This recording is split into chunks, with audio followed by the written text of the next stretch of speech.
is up? This is R.A. Eugenio and welcome to my channel.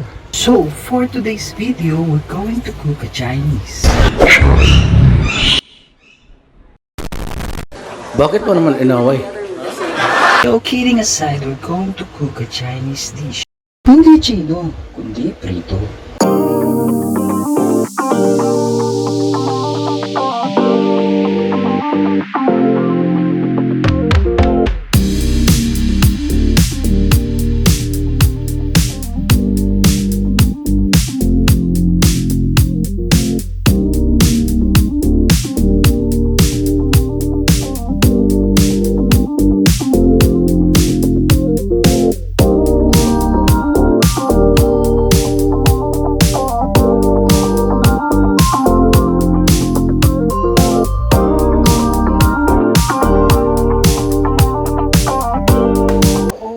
So today we're making sweet and sour fish fillet. Gawin natin simple, pero authentic pa din. Tapos na ang intro. Gawin na natin to. So let's start filleting our fish. Asahin mo ng mabuti ang kutsilyo bago ipanghiwa sa malamang tilapia. Himasin ang tilapia. Ay hiwain diagonally sa ulo, just behind the gills, then sa upper part from spine all the way down to the tail. Let your knife do the work. Lagyan ng sapat na pressure ang kutsilyo. Hindi kailangan madiin. Pakiramdaman lang ang hagod ng inyong patalim sa pagdamping dito sa matinig na pagmamahal ng jowa mo. Hanggang sa tuluyang humiwalay ang laman. Parang kayo. Walang forever. And that's it. Meron tayong fish fillet. Ulitin lamang ang proseso sa bawat isda. Cut each fillet into bite size or at least 1 by 2 inch.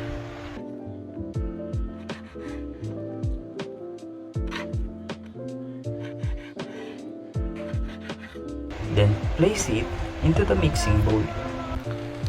Then let's marinate. First, a teaspoon of salt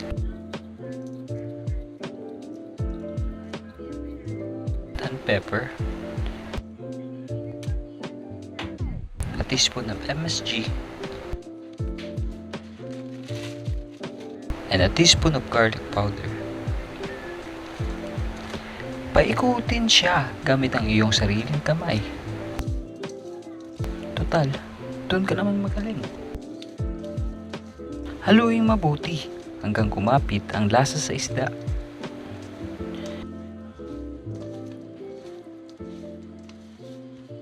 Maglalagay tayo ng itlog para maging binding agent sa harina.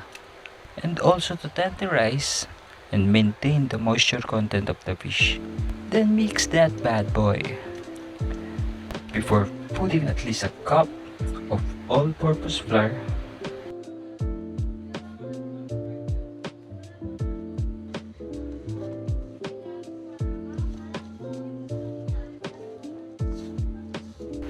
then pwede na magprito.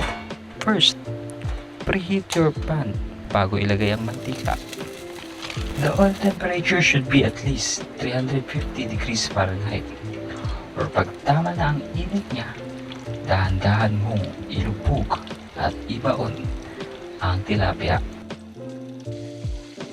Then occasionally, halu-haluin to fry evenly until golden brown.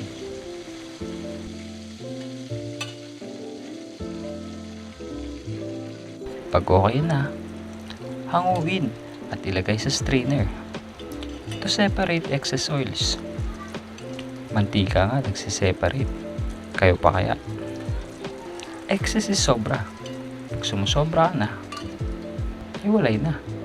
Let's make our sweet and sour sauce. Preheat your pan, then put some oil of your choice. And my choice is yung ginamit natin sa pagprito. When the oil is hot, igisa ang luya, sibuyas, at bawang. Stir fry for about a minute. Pag nakaramelize na ang onion at na-release na ang flavors ng bawat seasonings, isunod ang carrots.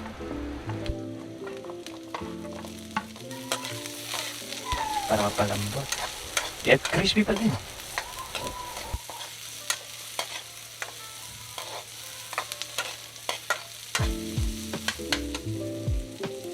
Put at least a cup of water.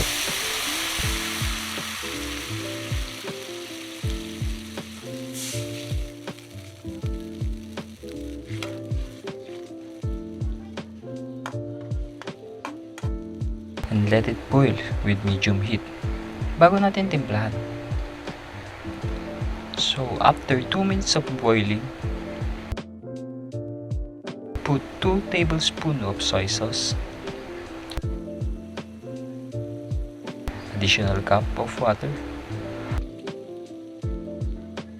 1 tablespoon of vinegar, then let it simmer for 2 minutes.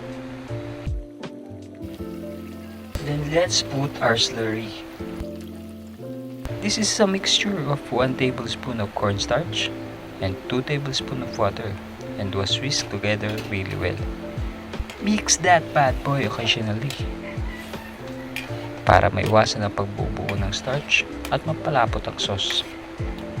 Isunod ang 115 grams pineapple tidbits, 2 tablespoons of sugar, 2 teaspoons of salt,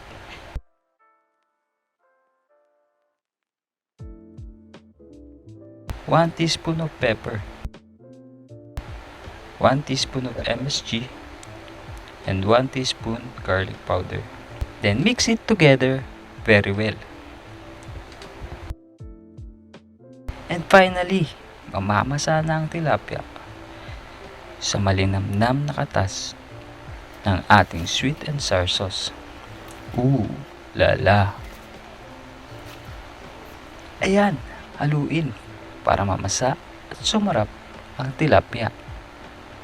In English, mix it well to glaze the fish with our flavorful and delicious sauce. Last but not the least, bell pepper and white onion should be added towards the end of cooking. Do not overcook and retain its crisp.